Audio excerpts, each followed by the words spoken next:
Fluid Designs founder Stanley Louissaint joins this week to discuss big news from Citrcom, Zoom's first unified partner program, and some takeaways from the latest TD SYNNEX event, plus a special guest interview with Intuit's Elliot Curtis on QuickBooks as a potential partner moneymaker. It's ChannelPro Weekly number 220, Shunning Accountants. Hello and welcome to this episode of ChannelPro Weekly. That's number 220 for those who are keeping count. My name is Matt Whitlock, technology editor, online director, and your host of this fine show for people like you, the VARs, the integrators, the IT consultants, the managed services providers, the folks that do technology and businessy things with other businesses. That's kind of the key linchpin there. Business to business. If you are the person who changes out the movies at the cinemas, that's probably not what your job is, but I don't know.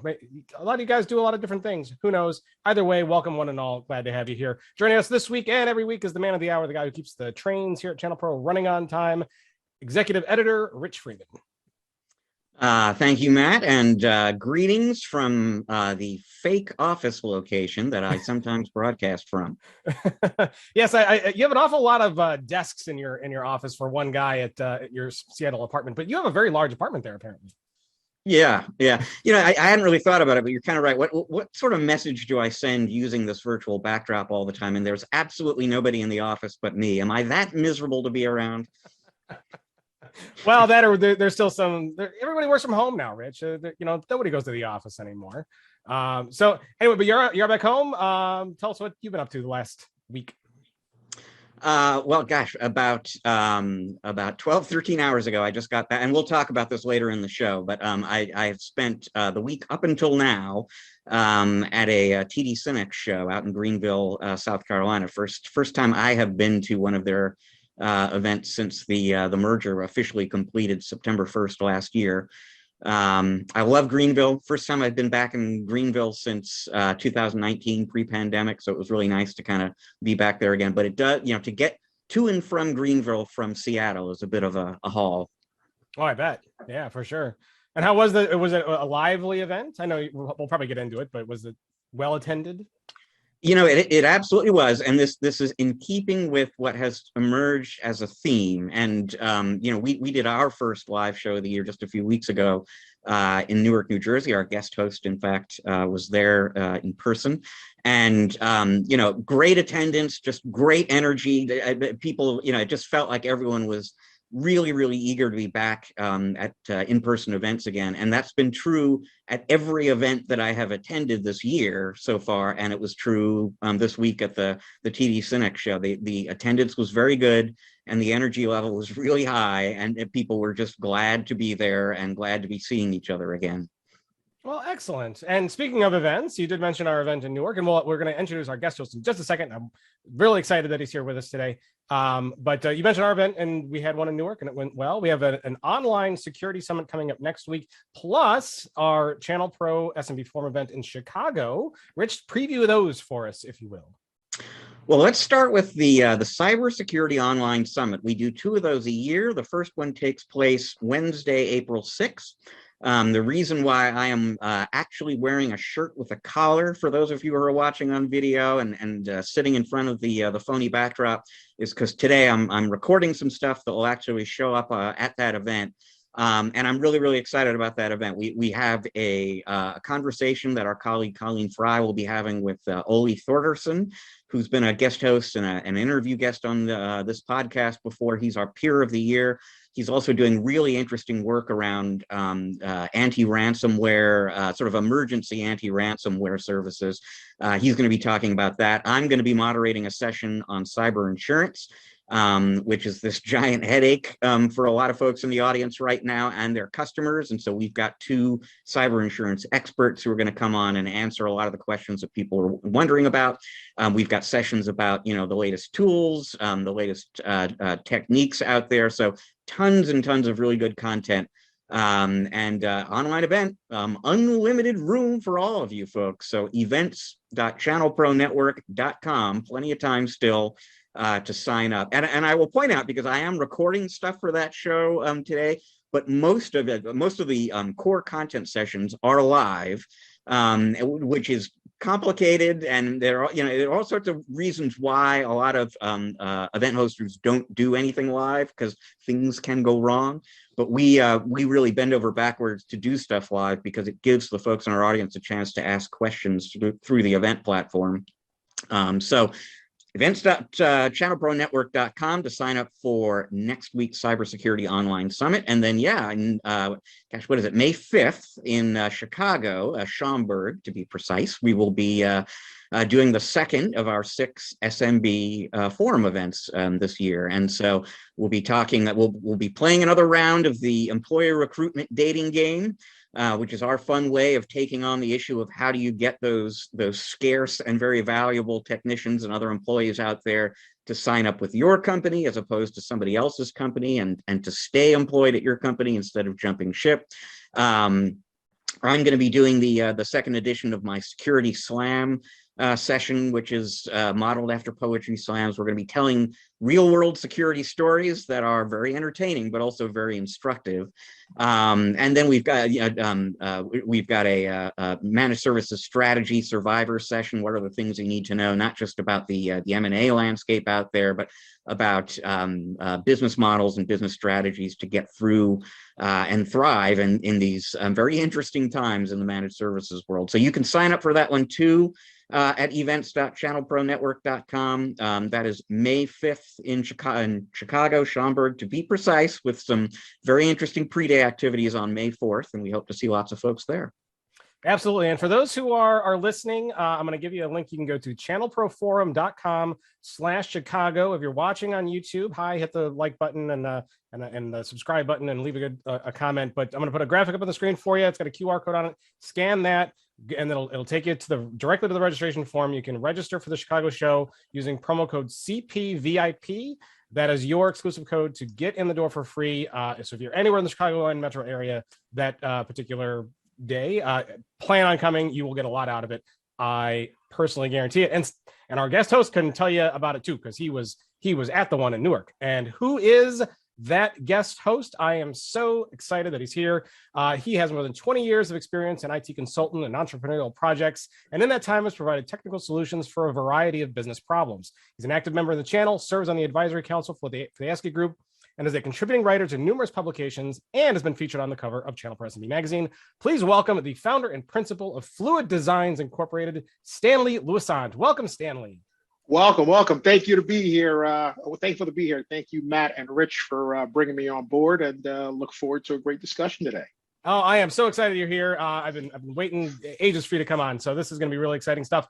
First, you were at the Newark show. Did we say anything that was not true? Is it totally? You guys did not. I had a great time at the welcome reception. The room was packed, like you said, Rich. Everybody was vibrant. Everyone was happy to be there. I do concur in the fact that we're all happy that the world has opened back up, and live events are happening, because they are definitely getting attended in full. So great content. You guys put on one hell of a show. And I like to always point out too that, while everybody who comes to the show gets just jammed with really, really good information, I bet you had a little bit of fun at the show too. Oh yeah, I mean, you guys had alcohol, right? So no, just kidding. Just kidding. Of course. No, yeah, I mean, it's always good to see first of all, a lot of familiar faces, right? The more and more you get involved in the industry, right, you start to see folks. But of course, I had no choice but to come in, since you guys were in my backyard, 20 minutes away. I didn't have to get on a flight to come visit you guys this time. I have got to say, Stanley, that was such a delightful surprise. I did not know you were coming. We haven't seen each other. I mean, forget face-to-face. We haven't even spoken in Zoom in a few years. It had been, I think, before that. And it was just that reception, that cocktail reception was just jam-packed. And I turned around and there you were. I was like, holy cow, it's Stanley. That was great. Yeah, it's definitely been a while. And I don't know if I blame me, you, or maybe Joel for keeping me to himself, right? So definitely. And actually, it's funny because I've been seeing Joel because I've been on the ASCII tour as a speaker on that. So I've seen him 2-1. It's actually, we're 2-2 now. So this is now my second time seeing you. So we're even with him. But, listen, I've always enjoyed working with you folks at ChannelPro. But you guys do a tremendous service to the industry. And I just keep up the good work and like to contribute wherever possible. Awesome stuff. Well, and if you can, so we know you pretty well, but I have to imagine that a lot of our listening and viewing audience does not. So please tell us a little bit more about you and a little bit more about Fluid Designs. Sure. So interestingly enough, been in the business for over 20 years. I have the line which I tell people I got a computer and never left. So started out doing a little bit of web development work, then obviously that transitioned into more the IT MSP spectrum. As I like to say, MSP is our new marketing term that we use as an industry, right?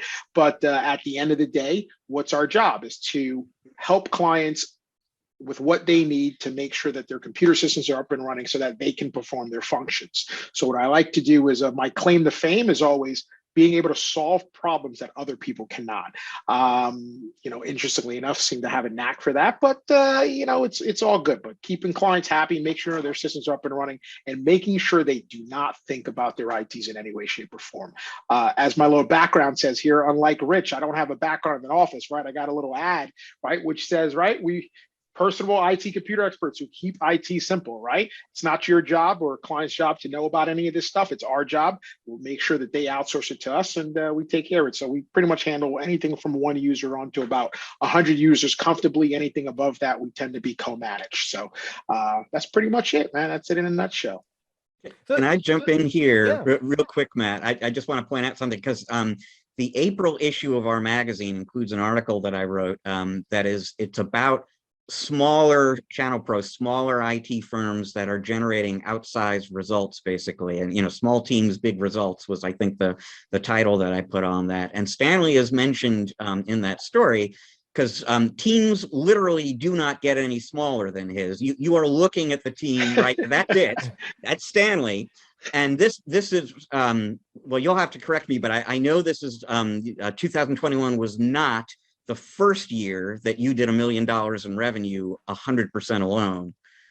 That is correct. The first year was actually 2020, which was our COVID year.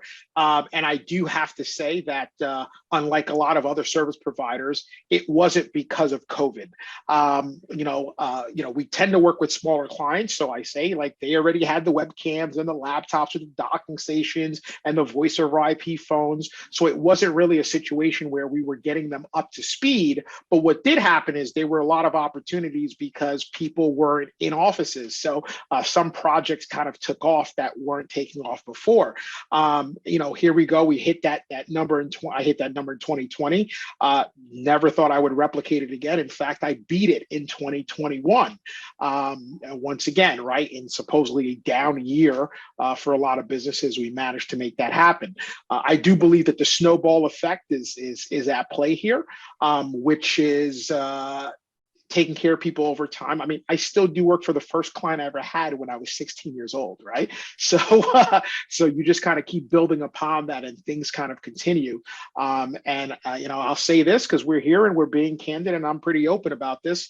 I've already passed over 500 year to date. And we're 3 months into the year. So let's see what happens as this year goes on.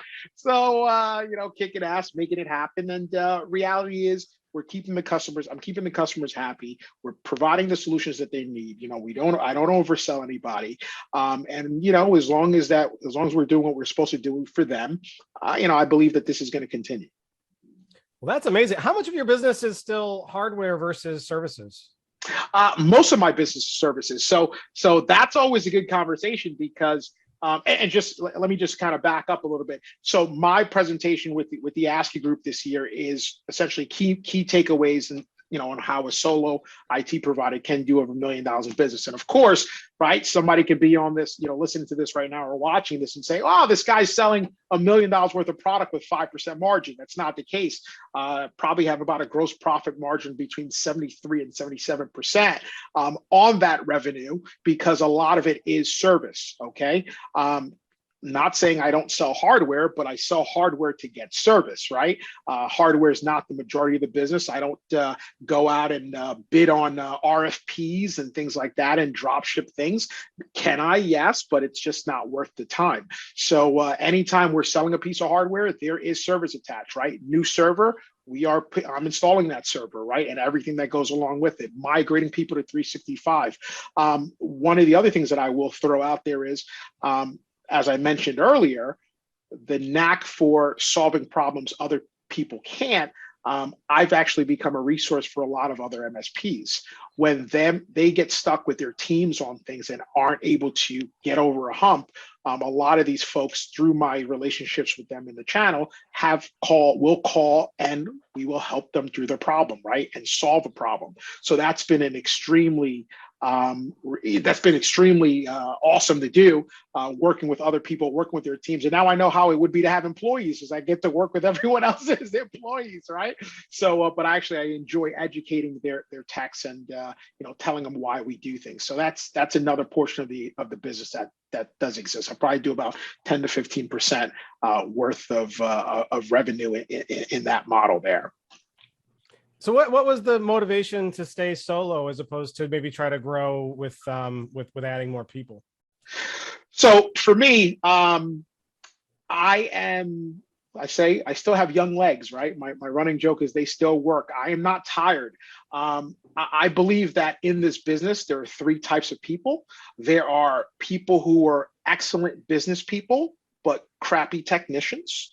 I believe there are great technicians, but crappy salespeople. And then you have people, which I regard myself as being, I can do both, right? And I think a lot of the owners fall into that bracket, right? A lot of the owners, because that's how it happens. You can't own a business if you can't sell, right? Or, obviously, like I said, you start a smaller team.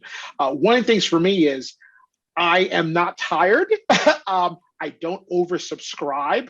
I get to control how everything goes from beginning to end. And I'm not saying that you can't implement those processes, but also, I hate to say this, but all my friends with employees, all they do is complain about them. So, I'm not ready to fully give up the technical element, because it is the part of the business that I enjoy thoroughly, and go into growing a bigger team. We can have this conversation again in 5 years, and who knows, I might shift.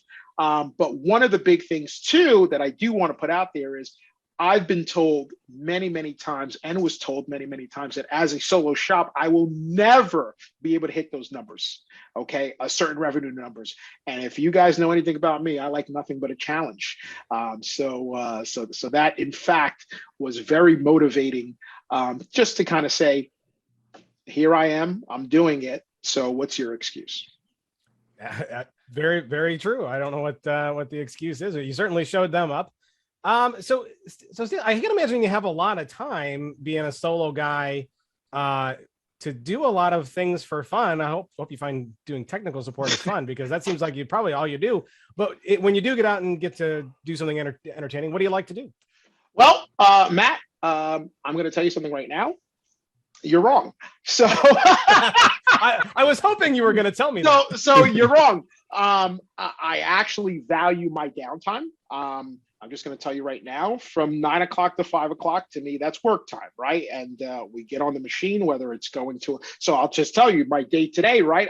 I got on my B&I meeting at 7 o'clock this morning and did some networking for an hour and a half. I went to a client at 9:30, a new prospective client. In fact, while I was there, I solved their problem. So now I have a new client for life, thankfully. Did a bunch of other random stuff before we got on this call. And then when I get off, I'm going to finish some stuff. But by 5 o'clock, I'm going to be done today, right? So I'm able to control my schedule, and I call it managed chaos. Because as an MSP, let's be honest, guys, if we're doing our job, the phone shouldn't ring. And that's one of those things that I feel has kind of gotten away in some respect, that our job is to make sure that you don't call, right? And it's not a bad thing. It's not saying that in a negative way. The point is that I should have the systems humming. And I take that very seriously, and make sure that that's the case. So when things come up for replacement, we replace them. We put the proposals in front of clients. I put the proposal in front of clients long beforehand, right? When I put a server in today, I can tell you if it's a physical server, it's going to get replaced in 5 years. So all these things, right? It's our business is very predictable. And if you do the things you're supposed to do, you're going to help to reduce the calls. So I said all that to say this.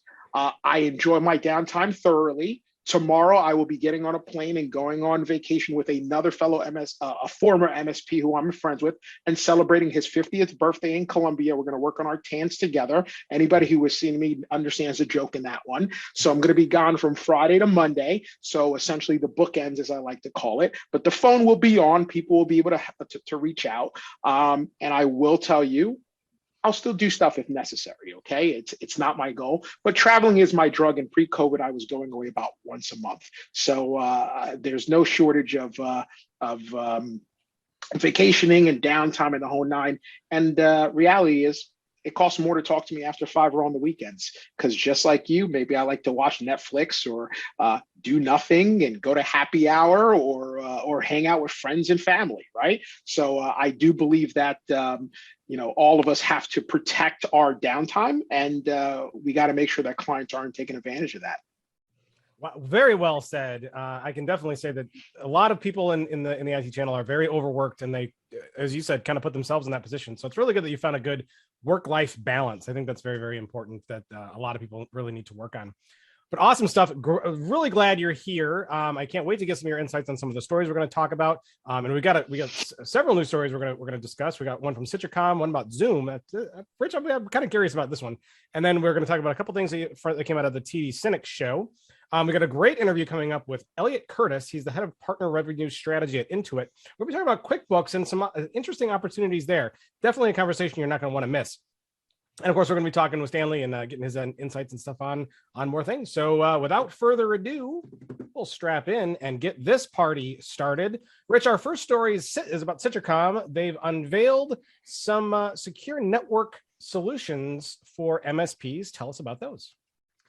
Yeah, well, and that right there, that what you just highlighted is the first of many interesting things about this announcement, because when people who are familiar with Citrcom hear the name, they think unified communications. That's pretty much what they have been doing, but not anymore. They are still very much in the unified communication space and growing and evolving that product, but they've really kind of redefined themselves as a company that specializes in, as they put it, connecting the modern workforce. It's about connectivity. A unified communications tool is part of that, but there's more to it as well. And in fact, even just to get the UCaaS platform working, you've got to have a really solid network, and you've got to be able to secure that network. So what they did this week is introduce or unveil, because officially the product doesn't become available until next month in April.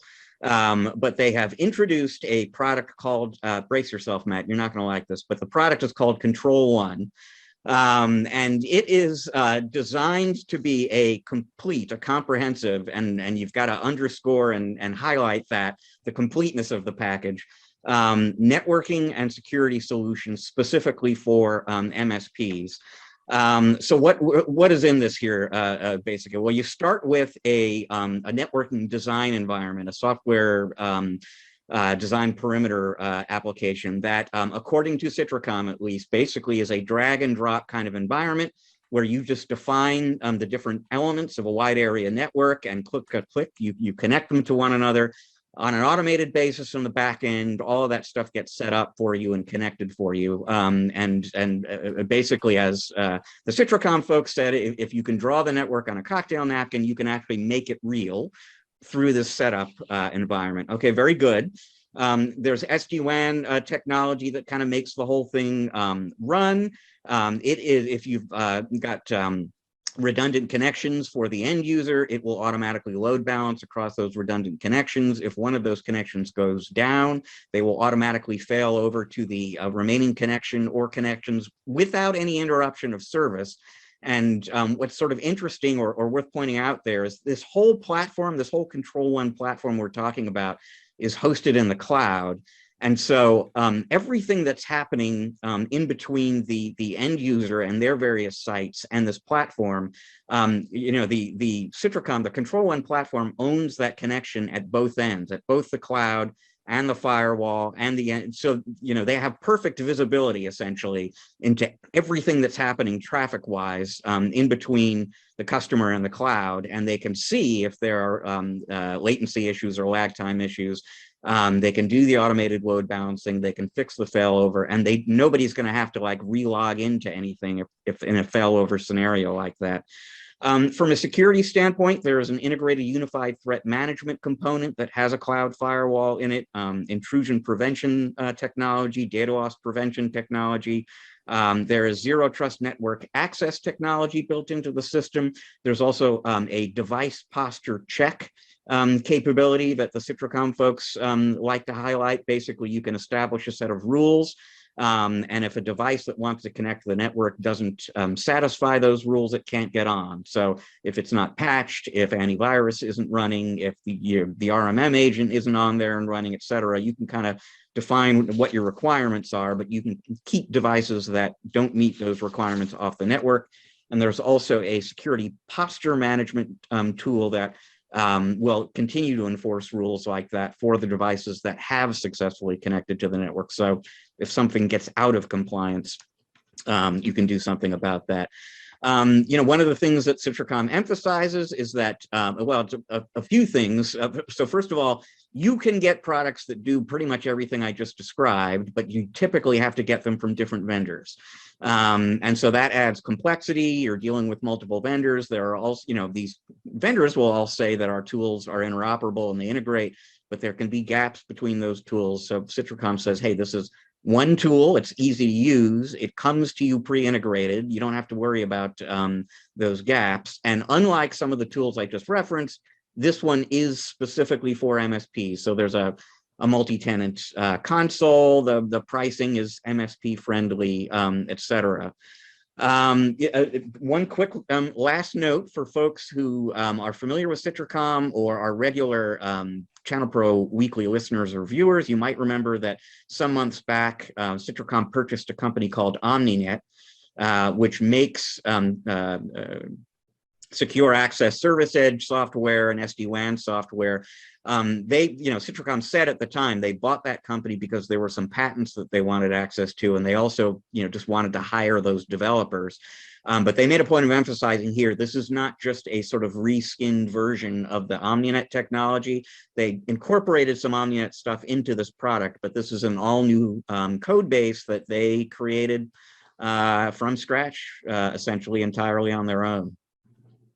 Well, there's a lot to dive in here for sure. And it sounds like a very, very cool product. There's one angle that we're going to talk about in a minute, but I wanted to send it to Stanley first. So Stanley, are you a Citrcom partner? Have you looked at their stuff before?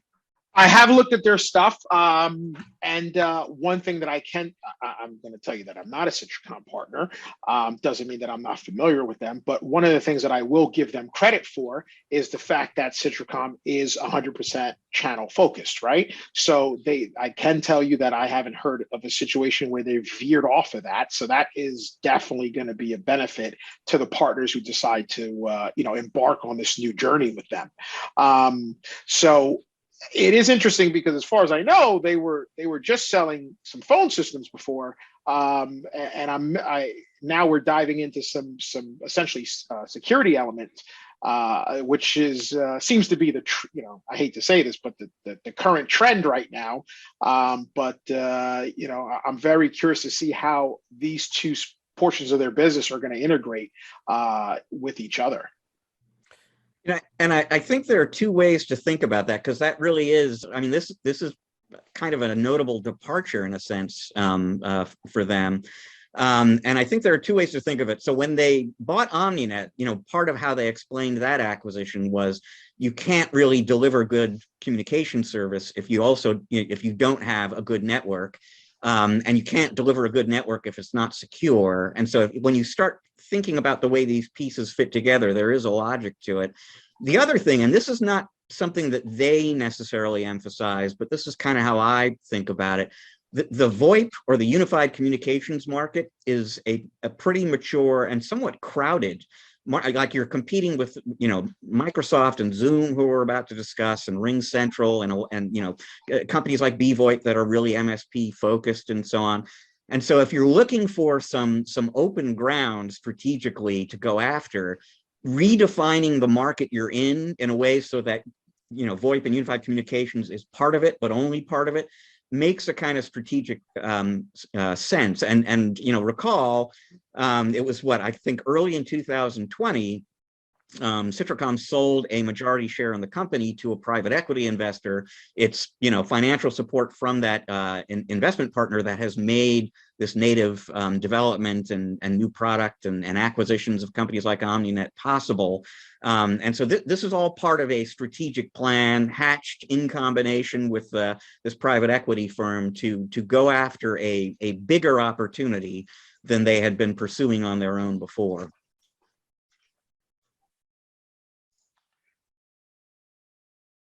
You are muted, my friend. Oh, I went the other way. I wasn't muted, and then I was. I thought I was, and then I wasn't. So yeah, but to your point of integrating these different products, right? Because I see, right, they got software-defined perimeter, secure remote access, zero trust, right? Like you said, remote access, obviously VPN is a big one, right? Which, like you said, I'm just going to name individual solutions, right? Something like a privatize, zero trust, right? That would be something like an auto elevate, right? Or a threat locker, or more like a threat locker, UTM, right? So I guess I understand the concept of bringing all things together. I think one of the hesitations that MSPs may have is the beauty of having everything under one umbrella also creates the potential, if there's an outage, right? Everyone has to plan for that. Having kind of all your eggs in one basket. And I feel that MSPs technically, to some extent, always have this internal battle with that, right? Of do you, subscribe to one thing that says that it covets all, or do you subscribe to multiple things just so if one thing stops working, everything doesn't stop working? So that's always the, and like I said, I think we waver on where we're going to land with that on any given day. So it's definitely going to be interesting to see how they position it in the market to kind of take out some of those competitors in that regard. Yeah, Rich, we've watched the evolution of Citrcom almost from the beginning, because how old are they now? They're probably 5 or 6 years old, give or take.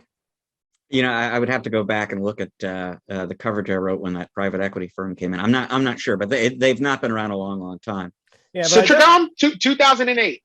Oh, so actually longer than I. Yeah, no. Citrcom was founded in 2008 by. I just looked it up just to confirm. Interesting. Yeah. So, they've been around for a lot longer than I thought, but I definitely noticed that as we've watched the evolution of the products, they've definitely taken an approach towards simplicity and to keep things very, very end user friendly.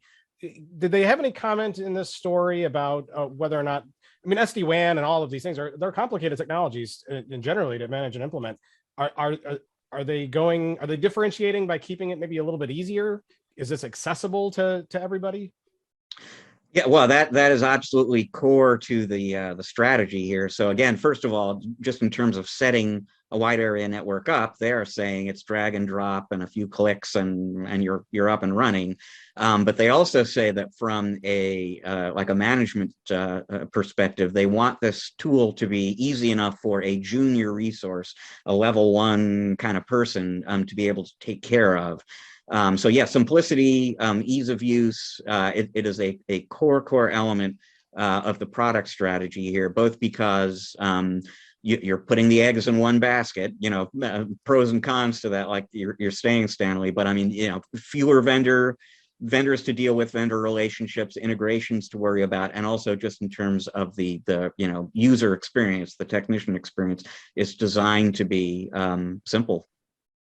Well, good. I'm sure people will go and check that out. We're going to point people to the show notes for episode 220 because there's a lot of detail in this article, and there's links off to go and learn more. So go to the show notes for episode 220. ChannelProNetwork.com is where you'll find that. Or if you're on YouTube, open up the description area. If you're on your phone, sometimes if you open the description area on the phone, the links will be in there for you as well. That way you can kind of follow along with all these stories as we go through. Now, I'm going to pause here for 1 second to also, because you hit on one important topic before we go into Zoom, and that is the use of the word one in terms of marketing. Okay, marketing people, one has been done. It is used. It is over. There are other words in the English language and other languages that essentially mean the same thing, like complete, right? So I'm going to give a little bit of PSA here for marketing folks out there. Here are some other words to consider other than 1 or 360. Okay, entire, whole, full, total, intact, uncut, comprehensive. Let's see. What else do we have? Supreme, ultimate, faultless, quintessential, superb, superior, and master. Ooh, that's a good one. Stanley, do you have any other words that would be good in term instead of one in a product name? Well, I thought you were going to mention single pane of glass, because that's the that's the other issue. Instead of one, no, I think you did. I can definitely see control quintessential, right? You know what I mean, right? That'd be right. Even total control would have been great, right? Total control. Yeah. So just marketing folks, one, it doesn't have to be the one you go with. There are other words. Let's pick one of those, right? Get creative. Your marketing people, get creative and go outside of the box to make your product name stand out in a market that is full of 1s and 360s. Okay. So I'm going to say, that's my little PSA here, ChannelPro Weekly. Thank you for listening, and I hope you take that into heart. Next story, Rich, is Zoom, this is where I'm confused. Rich, Zoom, it says Zoom introduces a new partner program, but didn't they just introduce a new partner program like within the last year? Well, now, if you remember, because we did talk about that on the podcast, so that the whole story of Zoom in the channel actually is an interesting one. I mean, because in some ways it mirrors Zoom in general. It's not like nobody was aware of the platform or the product before COVID-19, but man alive, did Zoom become this sort of core element of IT everywhere once the pandemic hit, and that is very much reflected in this sort of supercharged, high-speed evolution of Zoom and the channel since the beginning of COVID as well. When we did last speak about this, I believe it was last summer. It was probably like July or August of last year, so it hasn't been that long since we talked about it. And one of the things we remarked upon is that from, call it March 2020, when the pandemic hits, through we'll call it July 2021, Zoom's channel grew 10x. I mean, they basically went from having essentially no real kind of meaningful investment in partners to having this suddenly rather substantial program. And at that point, just to give you a sense for how fast this is growing, as of last summer, I'll put it this way, rather than make everyone do the math in their heads. They have 8,000 partners right now, and they have added 3,500 of those since last summer.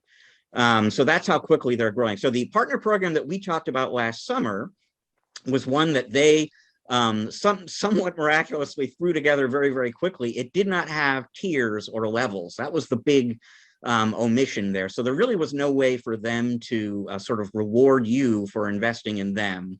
And the program that they introduced this week, which they're calling Zoom Up, because they want people, I guess, to zoom up through the levels, does have tiers, and it is designed basically to give more to people who give more to Zoom. And so you know, they are looking at sales targets. They're also looking at you know, accreditations and sales training. So pretty standard there. They want to, you know, see what kind of revenue you're generating. They want to see how many people you're getting trained and certified on their products. You come in at the enrolled level.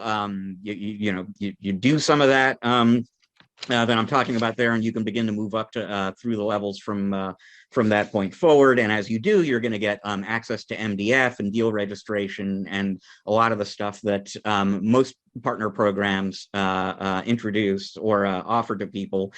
So not a lot of unusual aspects to the structuring of the program, but it is unusual that they have a program like this now, because they haven't in the past. And it'll be interesting to see, you know, if that makes investing in Zoom a little bit more appealing for folks who haven't done that yet. So tying into what you mentioned earlier, so it seems like, you know, I did read up on this. One of the big things is that they're trying to push out their Zoom phone service, right? So here we go, right? Talking about Citrcom earlier, and that the voice over IP space is a little bit crowded. So here's Zoom coming in with, you know, trying to get more users on their phone service, which I think is another reason in which they're going to expand on these programs, right?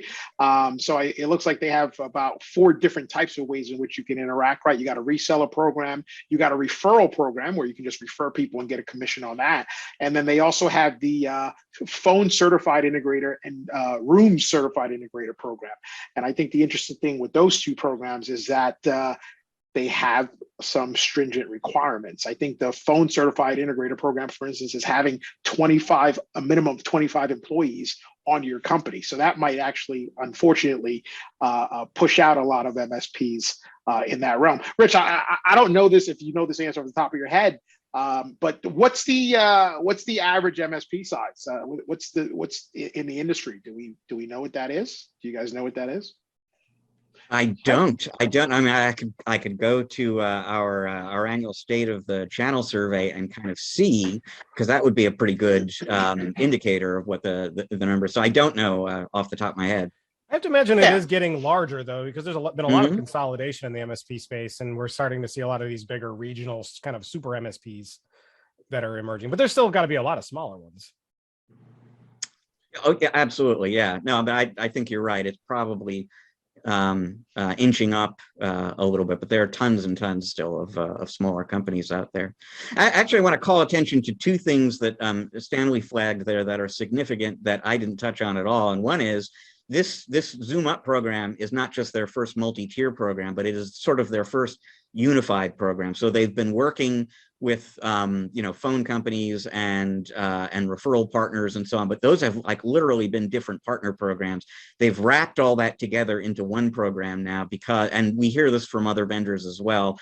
You're seeing more and more partners wearing multiple hats. There was a time when you did this or you did that, but like Intel, for example, pulled multiple partner programs together because they realized that the cloud partners were often the same people who they were working with on the IoT side, and why are they in separate programs, et cetera. And the other thing is, not coincidentally, Stanley, and I didn't touch on this at all, on the same day that Zoom announced the launch of the Zoom Up program, they also announced that Zoom Phone, their phone service, is now available through the channel. It was available direct from Zoom only to that point. Now, at this point, it is not available through most of the people who are watching or listening right now. They opened it up this week to the UK and Ireland, Australia, New Zealand, and Japan. It is coming soon to the US and Canada. Most of our audience is from one or the other of those markets. They didn't tell me exactly when. It sounded like at some point this year, maybe quite soon. But yeah, they launched the program same day that they make Zoom Phone available through the channel, and that's probably not a coincidence. Well, interesting. Well, we're going to be coming up on a hard time stop here, so I'm trying to watch the clock to make sure that we can get through everything. But we'll send people to the show notes. There's a lot more in here to discuss and to look at. And if you're selling Zoom, here's an opportunity to maybe make it a little more money with it, or to take a look at their phone service, and that might be something of interest to you too. I guess you'll just have to go take a look when it is available to us here in the US and Canada. So Rich, we've got kind of two stories we're going to talk about together, kind of talking about some of the stuff that you saw and heard at the TD SYNNEX show, kind of like an upbeat note for the Varnex partner community. The one that I found most interesting, though, is that they were talking about their life after their big merger. And it sounds like that life after their merger is very similar to a 1970s television sitcom that featured Archie Bunker. Is that true? Well, you are alluding to the headline of a story that I posted just yesterday. It was called, "For TD SYNNEX, Life After Merger is All on the Family." And that refers to a comment that Bob Stegner, one of their executives over there, made. But you know what? Think beyond All in the Family. There is this kind of sitcom element to SYNNEX and Tech Data coming together as TD SYNNEX. This sort of Brady Bunch kind of thing, like this family of different people. It was really interesting for me. I mentioned before, this is the first TD SYNNEX event I've been to since TD SYNNEX kind of officially came into being last September. And it was in Greenville, South Carolina. So in my mind, Greenville is SYNNEX country. Like I before the pandemic, twice a year, I would go to Greenville. I would attend a SYNNEX event. And there I am back in Greenville, and all the people from SYNNEX I know are there. But so are all the people I know from Tech Data. and they're all part of the same company now. And it was just disorienting for me. It was, and you know, apparently they all insist they're really kind of past this stage now, but it was a little bit disorienting for them at first too. It's like all of a sudden we are now all in the family, and it, you know, like Bob Stegner said, it took a little while for the awkwardness to kind of pass, but now they've sort of reached the stage where, at least from working together and interacting together, that all feels a lot more normal, that they are now colleagues instead of rivals, you know, bashing each other over the head all the time. So just some you know, there wasn't a lot of news announced at the show, but just some updates based on conversations with their executives. A lot of folks who work with one or both of those companies in the past will know that early this year, TD SYNNEX said that they have chosen CIS, which is the name of the SYNNEX ERP platform, as the one that they're going to standardize around going forward, which means that the Tech Data SAP implementation is going to go away.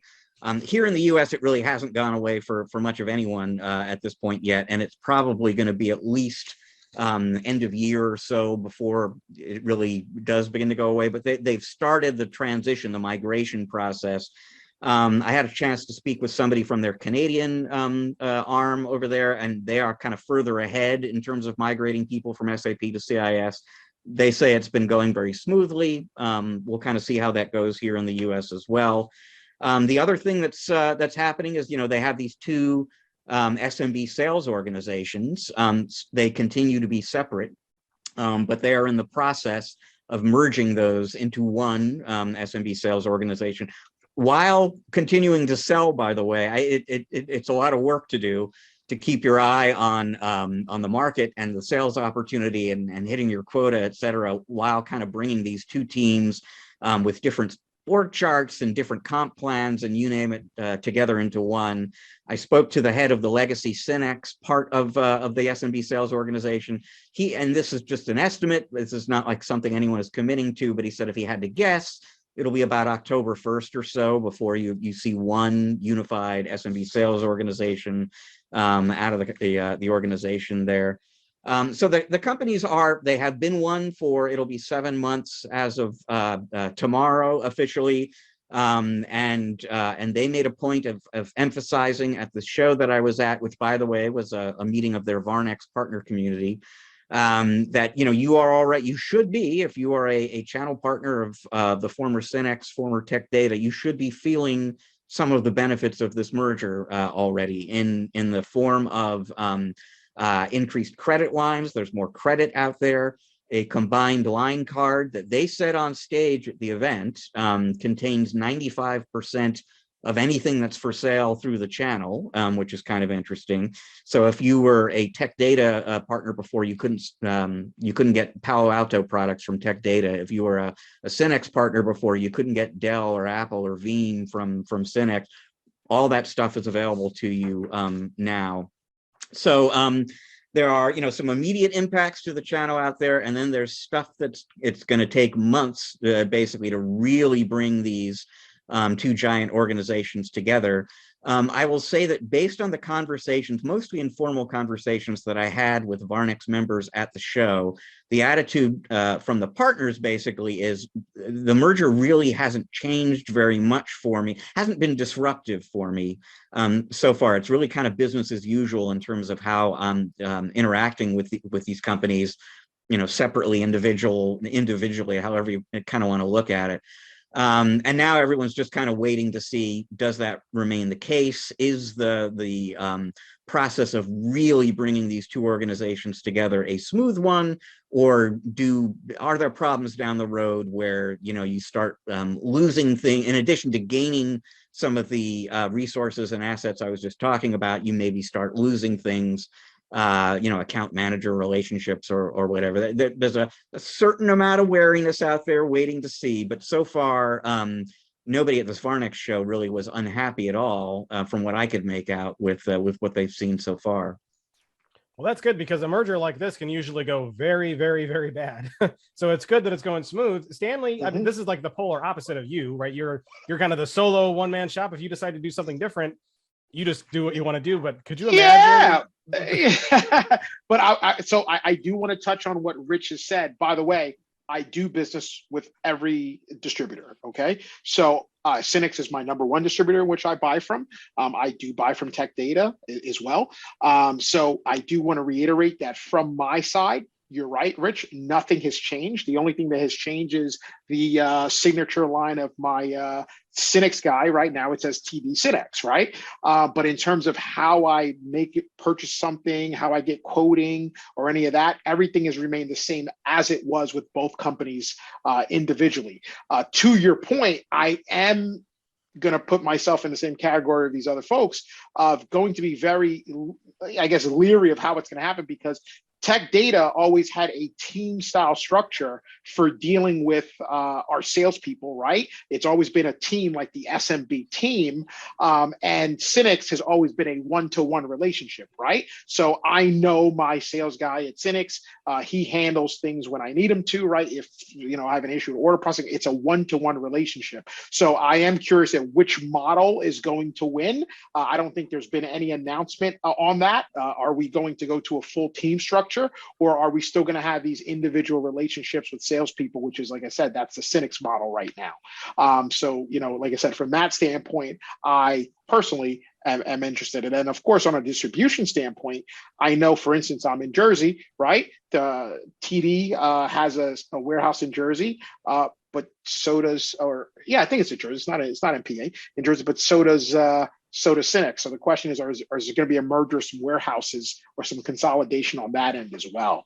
Like I said, as a person who buys from both of these folks, I'm curious to see. And I always got better pricing with SYNNEX. I hope that price moves over to, the pricing schemes are still different between the two companies. So they haven't unified on that end either.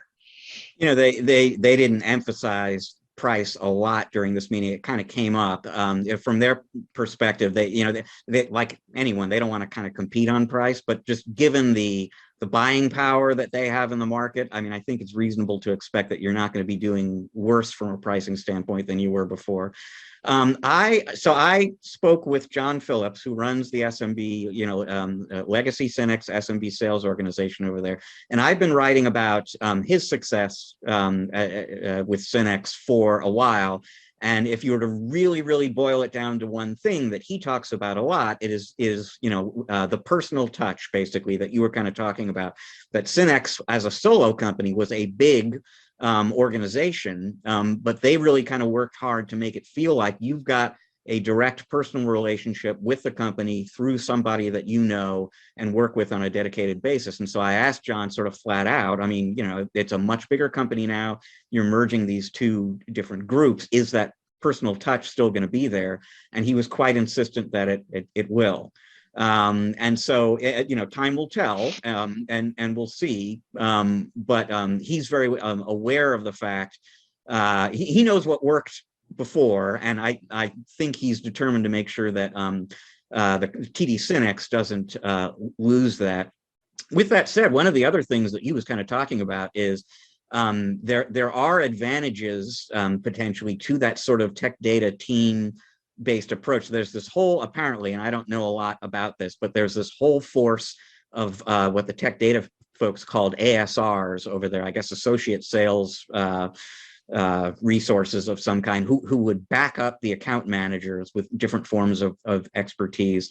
And so John is kind of looking at those ASRs are sticking around. They're not going away. They're going to be part of this unified SMB sales organization. And John was really kind of excited to know that he's going to have this whole team of people to take advantage of. So we'll see. We'll see where they land in terms of the Tech Data model and the SYNNEX model, and how much of that SYNNEX approach they can and do retain.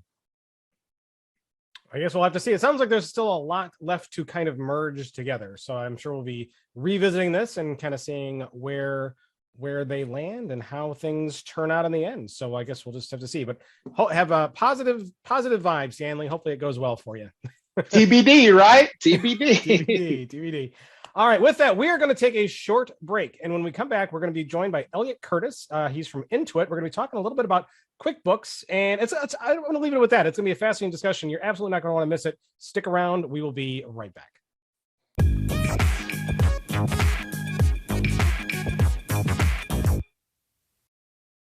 And welcome back to part 2 of this episode of ChannelPro Weekly. Managed service providers and solution integrators have a long history of providing software solutions to their partners. Productivity, security, and other line of business apps are frequently delivered through the channel and billed monthly. But perhaps you're leaving money on the table. Here to discuss a possibly overlooked opportunity is Elliot Curtis, Head of Partner Revenue Strategy on QuickBooks as a moneymaker for partners versus other money management tools. Welcome, Elliot. Thank you. Thank you. Great to be here. It's great to have you on the show. If you could take a couple minutes and tell us a little bit more about you and what you do as a head of partner revenue strategy. Sure, happy to. So I've been in the industry for a long time. I don't want to say how long because it'll make me look old. But came into Intuit about a year ago to build out a new partner program, new revenue models through the channel for Intuit. I'll talk a little bit more about sort of these transformations that Intuit's going through and what that means for the channel.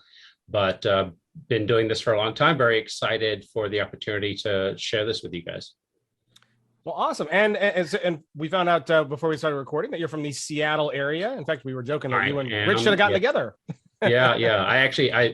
I moved out here with Microsoft. So I spent about 13 years at Microsoft quite a long time ago, helped to them to build out their cloud channel as they were making that transition from on-prem to cloud. And then moved into more of the startup world. And so I've done a lot of cloud channel creation and cloud commerce execution across a variety of technology solutions.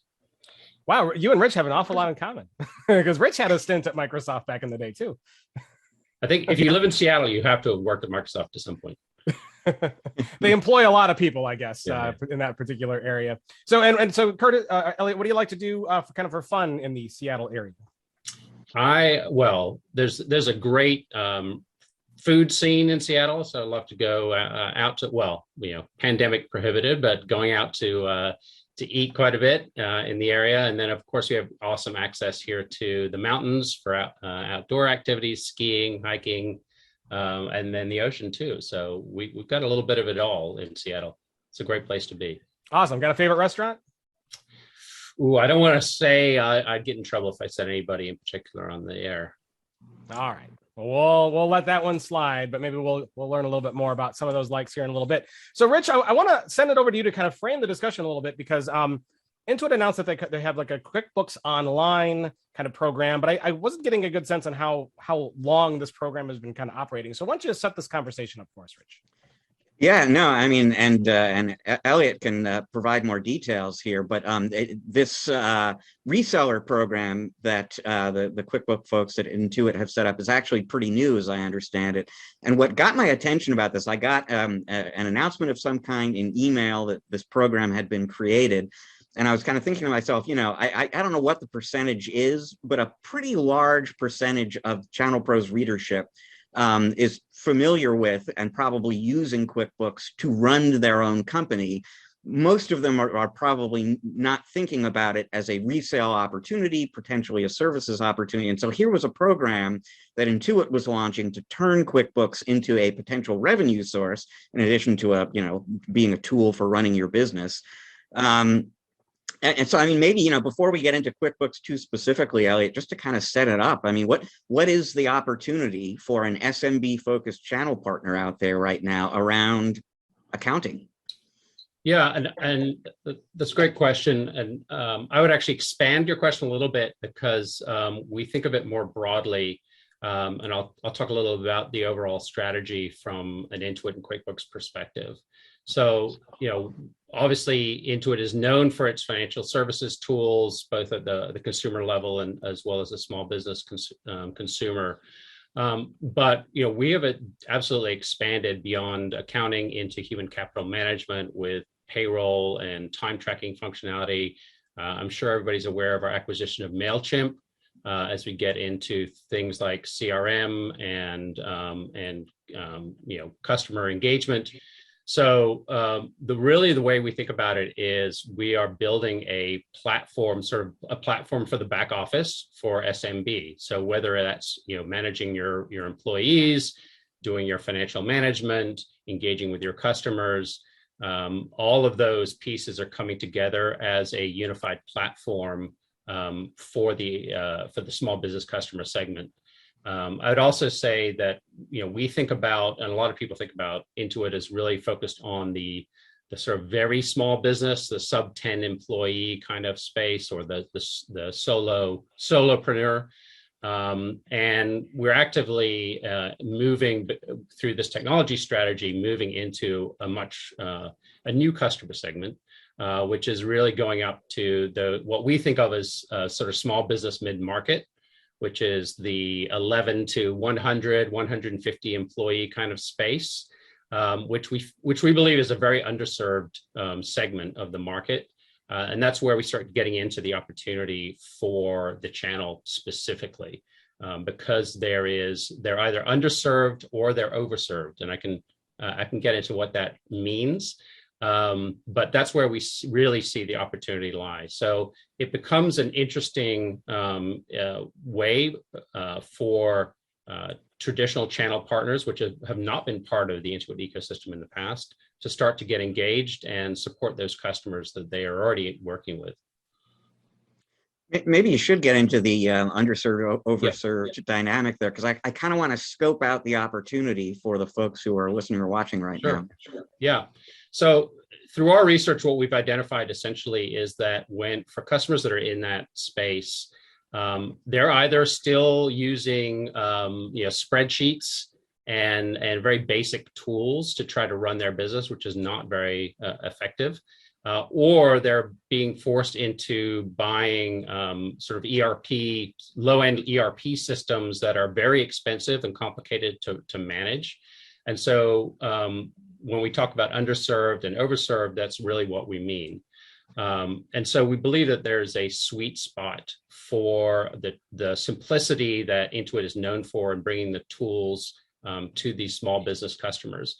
The other thing I'd say is that in this, as you move up market from a customer purchase behavior perspective, most of these customers are being served already by some kind of IT professional, whether that's an MSP or a value-added reseller, or you can kind of name your partner type, but they're typically used to outsourcing some of their buying decisions, their IT services, and supporting their stack to a third party, which is why we have launched this reseller motion in the last few months, and why we'll expand across that motion as we mature the model.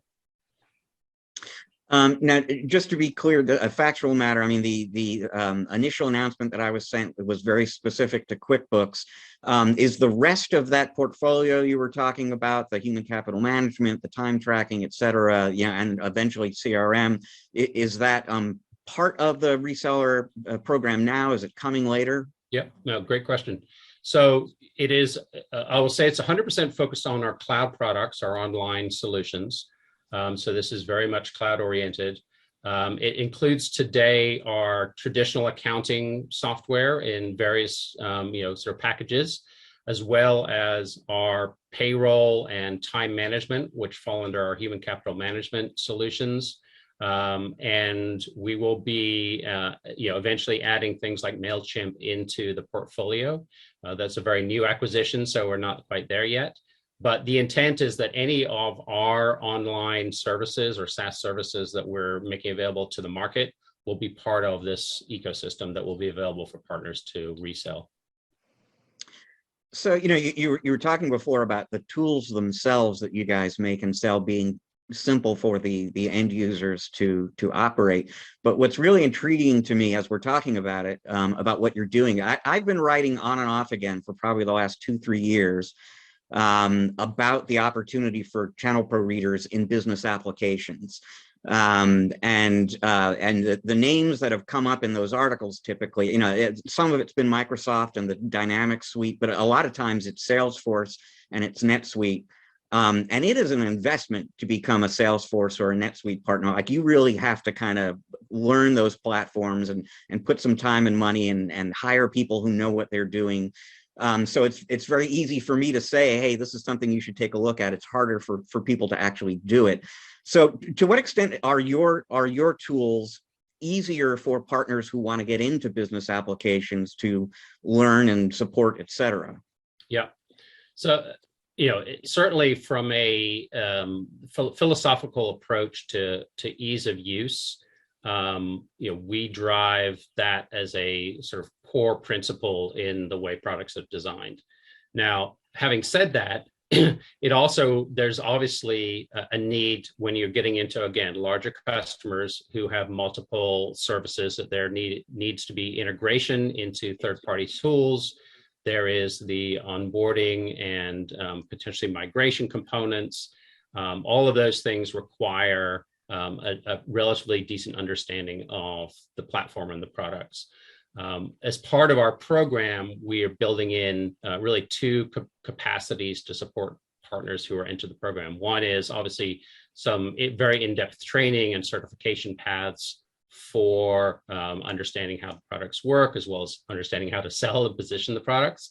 But then also a professional services team who is there specifically to help technically enable our partners and even provide hands-on engagement with customers when needed to get partners up and running. So I would say, while we're, I would imagine, significantly easier to use than something like a NetSuite, there's still an opportunity for partners to monetize the services, particularly the project services around engaging customers on the product. The other thing I'll say is that we also believe there's a managed services opportunity here as well. One of the things that we think about in terms of, if you look across the whole portfolio, is that there's the ability to take what have typically, some of those things that have typically been done by accountants or other third parties in terms of providing managed services for some of those financial aspects, managed services for some of the human capital aspects, potentially managed services around the MailChimp and marketing aspects that MailChimp provides, and turn those into monetizable services with the customer. One of the things that we think about is if you look at sort of the enterprise space, it's a pretty normal function in enterprise world to outsource your back office to a third party, and to have an SI or a large consulting firm to help run some of that. We believe we can bring that kind of concept into the smaller customer segment through partners who are able to provide those types of services for those customers. Elliot, as a MSP, I have a few questions for you because one of the issues that have existed for a long time is, and I'm just going to tell you, it's a pretty contentious relationship between QuickBooks and MSPs, in the sense of, you guys, obviously had a full desktop style servers, server desktop style application. And then you folks moved to the SaaS model, right? Subscription based, which essentially took revenue away from us. And we were not able to buy it at distribution and then resell the product to clients. And a lot of clients did in fact go direct at the request of their accounting firms that they were working with. So, how do you see you guys trying to mend these relationships that, as far as I'm concerned, you guys had unfortunately severed and created some strain on in the future here? Yeah, great question. Appreciate it, Stanley. So I think the way I would answer that question is the intent of launching this new reseller model is specifically around what you're talking about. Obviously, any company, any legacy sort of software company that started from a desktop perspective is moving to cloud, there are going to be pains associated with that transition. And Intuit is no different. So, we are in the middle of this journey from desktop to cloud. It's inevitable that there'll be disruptions in both from a customer perspective as well as from a channel perspective in how that transition unfolds. The goal of this new program and creating a monetization model around our online products for both our traditional partner channel as well as partners that we are trying to bring into the partner channel is a way to solve for some of that. We recognize that there are going to be customers who will cling to their desktop solution as long as possible, and that's fine. But our goal specifically is around going after a new customer segment who want to utilize cloud services, and they're very sort of oriented in that direction.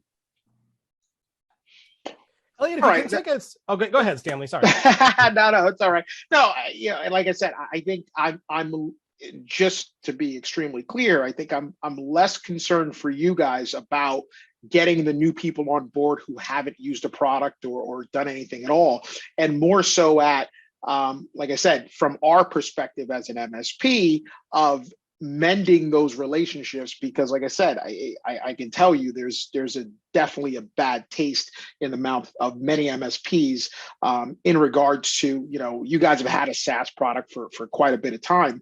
And with that, essentially we got cut out. And even with a lot of the desktop applications, right, there was only a few selective application service providers that you guys authorized to be able to even resell that, right, from a hosted perspective.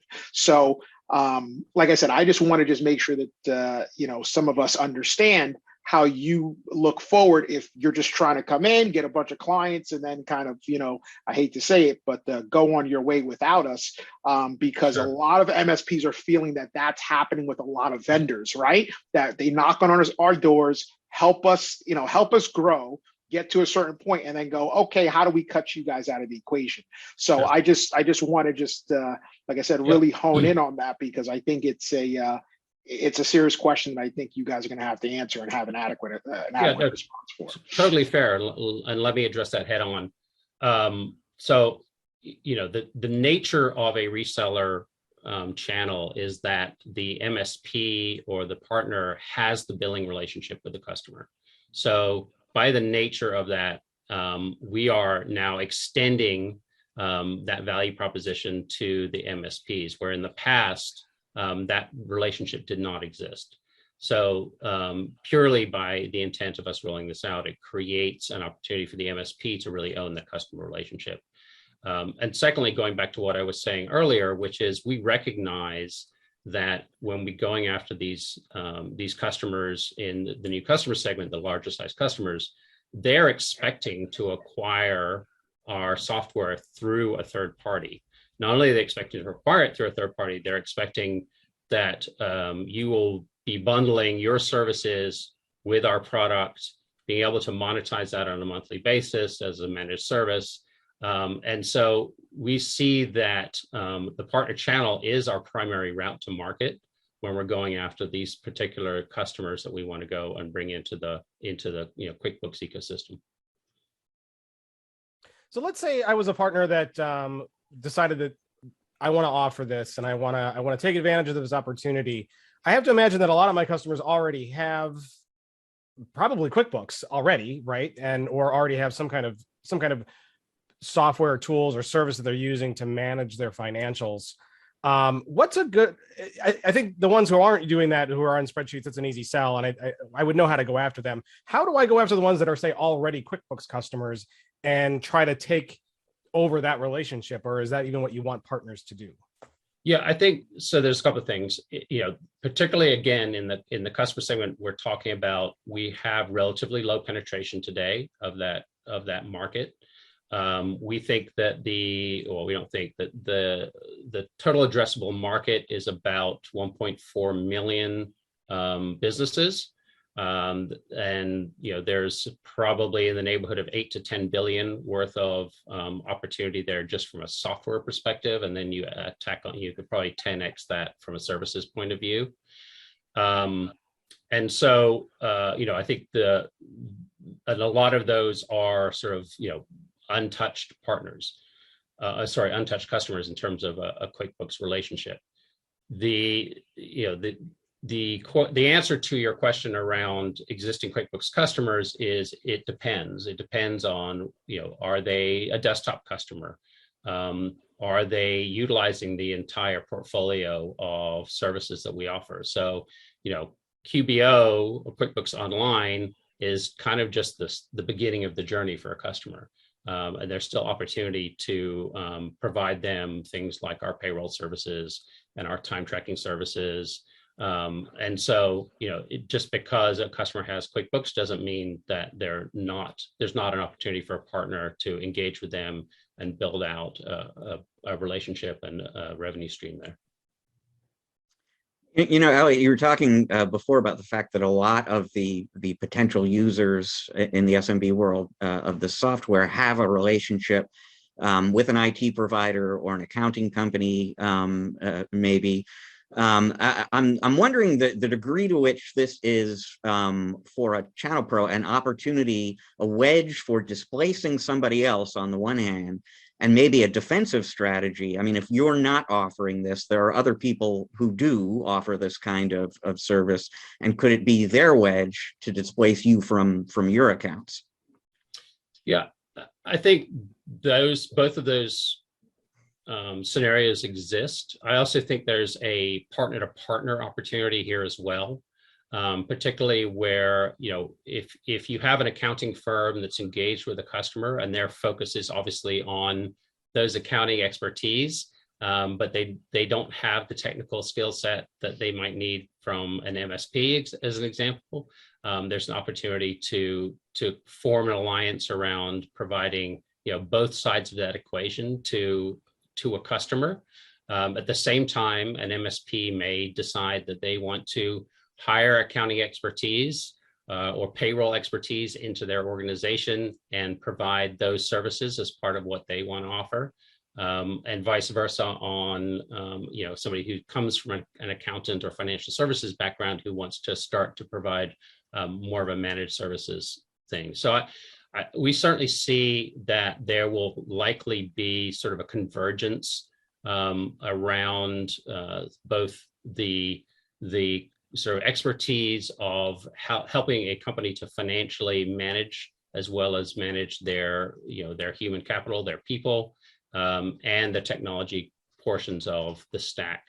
The other piece I've mentioned that I touched on earlier is that there's a huge ecosystem of third-party applications that are integrated to our products, but those also need the support of MSPs to be able to provide sort of that integrated solution, integrated support, training, all those kinds of things when a customer is utilizing 3 or 4 different applications that are utilizing the core QuickBooks sort of data set to drive the business. So, Elliot, one of the issues that I've seen in the past is accounting firms thinking that they're IT companies, okay? There's a ton of crossover. I've seen it happen time and time again. Will accountants, such as, like, I know they have the QuickBooks Advisor program, right? Will they have access to be a partner in this regard, or are you guys going to shun them from this and leave it just to us tech companies? Well, I wouldn't say we're going to shun accountants, but there is a separate program that exists today for accounting companies or individual accountants that want to participate. That they have some tools that they utilize for driving that. There's a different revenue model around that. So I would anticipate that there will be a few who may want to participate in this kind of program, but the target partners for this model are MSPs, sort of the traditional IT pro, as opposed to accountants. We have a very sort of mature model and mature program around the accounting space, so I don't expect that we will disrupt that.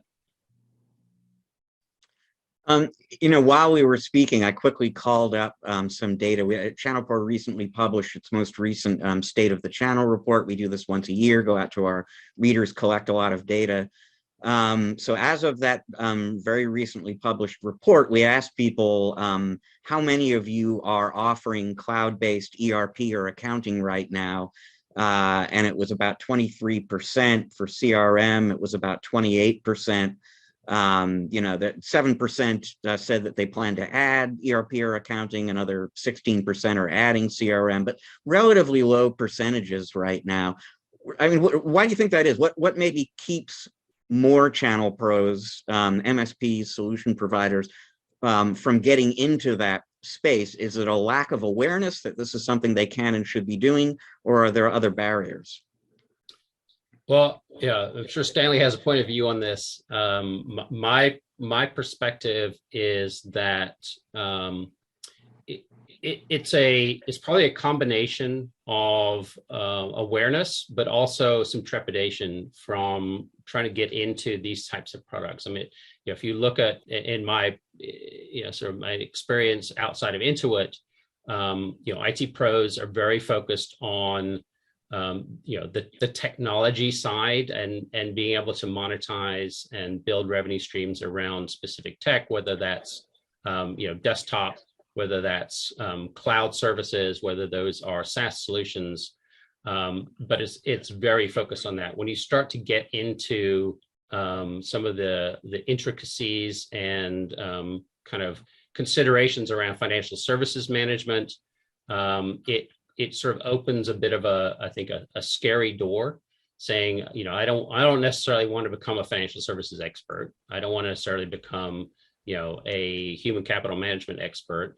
And so I think there's a bit of, it's a new concept in the channel, I think, in terms of thinking about the skills required or the skilling required to do this.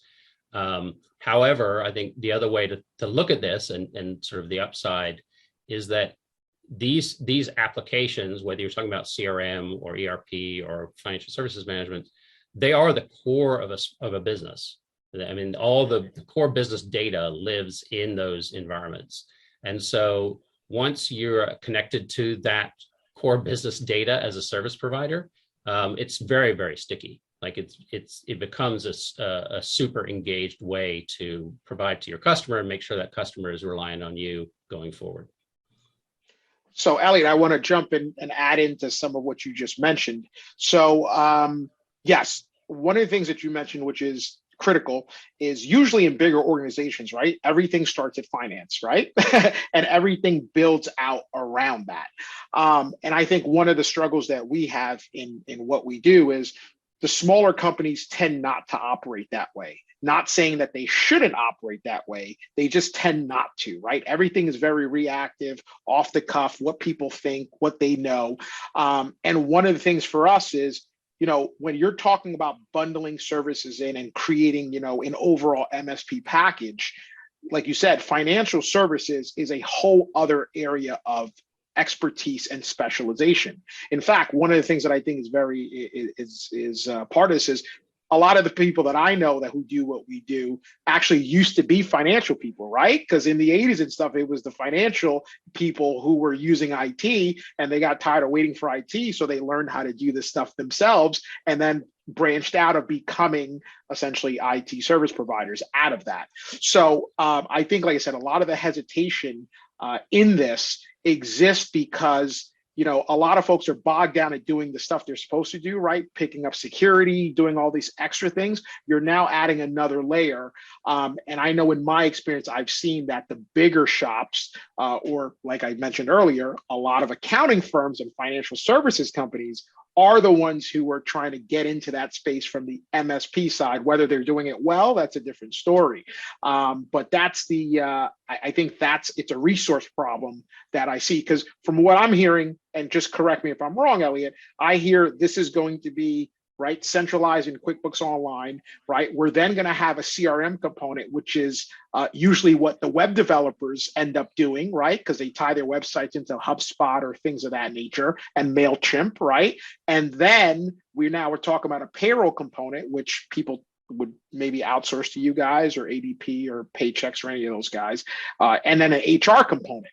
So if we position ourselves as the person who does this, we're now, like you said, either working with or eliminating the accountant, the potential outsourced payroll company and HR company, and potentially alienating, the web designers and graphic designers that exist in an organization, right? We're kind of touching all those. Is that how you're seeing this? That we're going to either replace or work with those other companies on the outside? Yeah, I think it's not necessarily a binary point of view in terms of replace or work with.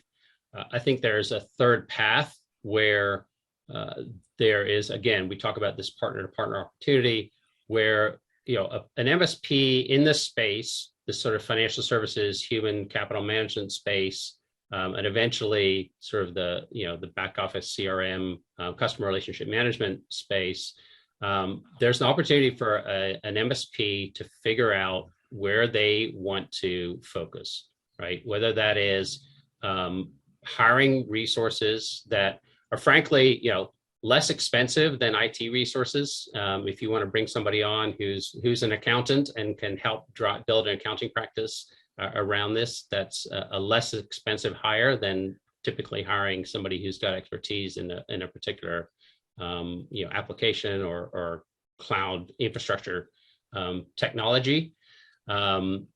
So there's an opportunity there to start to look at where do we want to focus our business.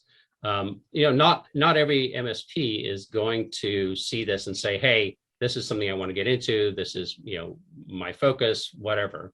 There are going to be MSPs who, want to look at where are they going to expand their business into the next revenue opportunity. So what we believe is that we're creating the revenue opportunity around the QuickBooks ecosystem, both from the sort of the subscription resell, as well as a set of monetizable managed services that cross quite a different set of both sort of non-traditional services that MSPs provide, but also sort of some of this core project management and ongoing support types of work they do. So, to answer your question, is this going to be a play for every MSP? I think it depends on the maturity of that MSP, where they are in their life cycle, and what they want to look at as their next opportunity. So there will be some who look at this and say, hey, it's not for me. And we've already had those conversations, frankly. And there are some that are saying, hey, this is really interesting, and we want to explore it more and figure out how we make money. So you have any barriers? What are your barriers to signing up? That's always, what's the criteria you guys are putting on the MSPs, if any at all, and any fees involved with joining the program? Yeah, so we don't have any fees to join up. As Rich mentioned, we just launched. So this went live mid-January. So we're still very early in the program. We are sort of having a limited set of partners bringing into the program through kind of a very sort of hands-on engagement. So we have a team of folks that will talk with any partner who's interested, have that conversation, figure out if it makes sense to bring them in at this early stage. And then our goal will be that by the end of our fiscal year, or beginning of our next fiscal year, which is sort of the August-September timeframe, we will open this up to a much more broader audience and say, hey, we feel comfortable that we've sort of worked the bugs out. And we can start to bring on many, many more. The other thing I'd mention is that we're also working through a couple of in the early phase, a couple of cloud distributor companies. We haven't officially launched with them yet, But if there are relationships that an MSP already has with those, then that will be something that will become available through sort of the traditional cloud distribution models that exist today in the market. Well, that's very cool. And I think a pretty good place to kind of wrap up because we're just about out of time. But Elliot, I think you gave channel partners and our listeners and those who are listening to this conversation a lot to think about, because there's a lot of different ways to grow your business. And it sounds like this is an area that's certainly overlooked in the IT channel partner space. So that might be something for them. It's good to think about. Now, Rich, so one thing that we didn't talk about, though, that I think is important in that State of the Channel report, how many of our readers shun their accountants? Did we ask that question? It seemed like such a no-brainer. Why even bother asking? Well, that's definitely the one that we're going to have to ask for next time, because I want a stat on that. That's important stuff, because if you shun your accountants, then we want to know. With that, Elliot, thank you so much for coming on. It was a fascinating discussion, and I do think you gave people a lot to think about. If somebody wanted to learn a little bit more about what opportunities there are to work with Intuit on this and learn more about this program, where can they go and how can they get in touch with you? Yeah, absolutely. We have some information up on our website, so certainly they can go there. They can register their interest with us.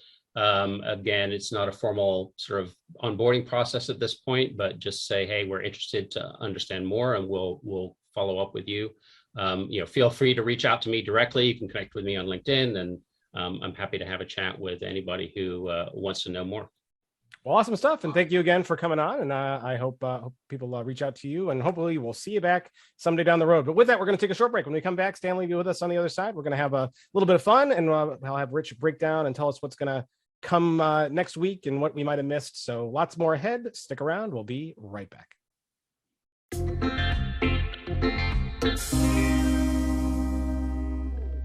And we are back with part 3 of ChannelPro Weekly. Fascinating discussion, and I'm sure it's going to give everybody a lot to think about as they go forward, and in terms of whether or not this is an opportunity for them. Rich, any takeaways you want to highlight from that conversation? Yeah, no, I would just say, and this kind of follows up in the conversation between Elliot and Stanley about some of what's happened in the past with that company, and it's interesting to me. I mean, that kind of story shows up in both directions fairly regularly, right? And on the one hand, you've got the companies like, say, most notoriously right now, Microsoft, that a lot of people feel, kind of moving away from the channel. But I've also seen companies like now apparently Intuit, and I'm thinking as well of the company today known as GoTo, which until quite recently was known as LogMeIn. And there are a lot of people who don't love, the associations they have with the name LogMeIn. But the LogMeIn folks, and it sounds like the Intuit folks, have sort of understood. I figured out maybe we made a mistake when we kind of moved away from the channel before, and so now they're kind of moving back. And you've got to win people's trust over when you do that. But I believe that these companies sincerely see an advantage for themselves and for their partners in doing that. So let's see how they do. I think those aren't the only 2 companies I could name that have sort of figured out, this managed services thing, we should probably be a part of that. And they are coming back and looking to maybe correct things that might have done poorly before. Yeah, Stanley, just remember, Rich, I'm from the East Coast. I'm from New Jersey. We're less forgiving. So, is there anything from that? No, it's okay. Is there anything from that conversation you'd like to highlight? Yeah, I mean, the proof's going to be in the pudding, like we said, right? So we're going to see how this company treats us and how they deal with us going forward. I do believe, like I said, I think there'll be some hesitation because the wounds are still, as far as I'm concerned, fairly fresh. It wasn't 20 years ago. But like I said, some people are going to be more forgiving than others. But at the end of the day, if we can make money with it, then I think some people are going to take it and run with it. It's just going to be that simple. Awesome. Well, good stuff. And we'll have to see how that pans out. Now, Rich, I know we have a very, very tight time crunch, but I want to have a little fun because I want to ask Stanley some questions. So we're going to play rapid fire round of 5 questions. Stanley, 5 questions is a game we play where we will ask you 5 questions that Rich and I cannot write in advance. We have to think of them on the fly. That's kind of the whole shtick. Nothing embarrassing, no gotchas or anything. It's just to learn a little bit more about you and have some fun. You ready? Shoot. Rich, question number 1 to you. Giants or Jets? Giants. All right. Top 3 vacation places that you've gone in the last 5 years. Okay. Bermuda, Hong Kong, and third one, I'll throw Vancouver on the list. Always gotta promote Vancouver. We know that's one of your favorite cities. Rich, question number 3 to you. Okay, so this is a fellow frequent flyer question. Aisle or window? Always a window. I can lay my head on to go to sleep. High five, Stanley. A fellow I'm plane with you. sleeper. I'm also a window guy, and I absolutely can sleep on planes. I trained myself to do that years ago, and boy, that was the best thing I ever did. I sleep before we get out of the gate. When people ask me, like, well, how long is the flight? I'm like, I don't know. Every flight to me is about 20 minutes. It's 10 minutes up, I fall asleep, and then I wake up 10 minutes before we land. All right, question number 4 to me. I will ask you best way to eat a hamburger. Cut it in half and then grab your first half. So I don't grab both with one hand. I cut it in half and then eat half at a time. So I'll revise question number 4 because I didn't ask what I was trying to get for. Best toppings on a hamburger. Oh, best toppings. Simple. Bacon, mushroom, Swiss, barbecue sauce, medium rare. Ooh, that does sound good, except for the mushrooms. That would not be good for me. But everything else sounded really good. Rich, question number 5 to you. Favorite New Jersey microbrew? Ooh. You can make me pick one, huh? So we have this place up by the house called Capital Craft, and Capital Craft always has all the Jersey stuff on tap. Now, the sucky thing is here, I ain't gonna be able to tell you any of these names, all right? But if you wanna have me just pick one of my favorite, I drink only stouts or porters, nothing else, but one of my favorite Russian Imperial stouts is Old Rasputin, right? I don't know if I can have that anymore, right? But it is made in the US though. It is made in the US. It's just a name, guys. But that's one of my favorite Russian Imperial stouts. But I do enjoy a good stout. Oh, well, that sounds good. And the next time we have you on, we'll definitely play 5 questions again, and we'll make sure we leave enough time to kind of get some more in-depth answers. But that was all good stuff. Thank you for playing, and it was very interesting to learn those things about you. Rich, with that, we've got 4 minutes to wrap it up. Why don't you tell us what we might have missed and what might be coming up next week? Well, the place to go to find out what you might have missed is our In Case You Missed It post, which shows up at ChannelProNetwork.com every Friday. This week, we our own James Gaskin, who writes that column, is going to be talking about the giant news story that we didn't touch on the show, which is HP buying Poly. Also, some new CPUs and GPUs from Intel, some new security goodies from the OpenText Webroot folks, Palo Alto, ESET. And then an amusing to me story about how badly some people want their McDonald's coffee in the morning, and you can get the details on that from James on Friday at ChannelProNetwork.com. Coming up next week is our Cybersecurity Online Summit, which we were talking about, folks. You've got to be there. A little more news from the hardware world that I can't talk about now this week, and some other stuff that I will be reporting on at ChannelProNetwork.com. And remind me, Rich, are we doing a show next week? When we do the virtual events, I get confused. I was just going to say we are not. Next week is a week off, so it'll be 2 weeks until the next episode. And I'll preview that just a little bit because I'm actually going to be in Southern California when we do that. So our guest host will be Josh Weiss, who is based out there in the Southern California area. And our interview guest will be Dave Seibert, actually one of 2, I believe. But Dave Seibert, who has been a guest host with us. As folks, regulars of the show know, Dave is thoroughly plugged in with Microsoft. He's one of this sort of super elite core of worldwide influencers in their channel. And so he's got the lowdown on what's going on with the Microsoft Partner Program. And we're going to be talking about that on the next episode. Awesome. Can't wait for that. It'll be very interesting. Stanley Louissaint, awesome to have you on from Fluid Designs, Inc. It was a great show. Thank you for coming on and for being a part of it. For those who wanted to learn a little bit more about you, get in touch with you, make a connection with you, how can they do that? Where can they go? Sure. You can find me on LinkedIn, Stanley, Stanley, last name Louissaint, Louissaint. You could also email me at slouissaint@fluiddesigns.com. That's 2 D's and an S. Or you can call me, 908-688-2444. I like to consider myself the most accessible man in America. So can reach out anytime. But I'm always love talking to fellow MSPs and folks in the industry and see how I can help you guys out. Oh, awesome. Well, thank you so much. Thank you for coming on. I hope you had fun. Oh, had a blast. And you guys were great. So thanks for having me on. Awesome. And I'm sure we will have you back again sometime down the road. And to do that, folks, subscribe to Channel Pro Weekly anywhere podcasts are subscribable. We're on Apple, Spotify, Stitcher, Google, all those. If you're on YouTube, hi, nice to see you. Hit the like button and hit the subscribe button, and I don't know, they make us hit so many buttons on there, but also leave a nice comment. Those are always appreciated as well. It helps grow the viewer base as well. And of course, channelpronetwork.com is where you should go each and every day. Set it as your homepage. There you'll find the latest news, articles, white papers, resources, downloads, all kinds of great stuff to not only keep you in touch with what's going on out there in the IT channel, but also tips and advice to help you grow your business and make more money, which is super, super important. And follow us on the socials, follow Rich on the socials, follow me on the socials, follow Stanley on the socials. He's a social guy. He wants to be talking with you. And with that, we will see you all in 2 weeks in episode 221. See you then.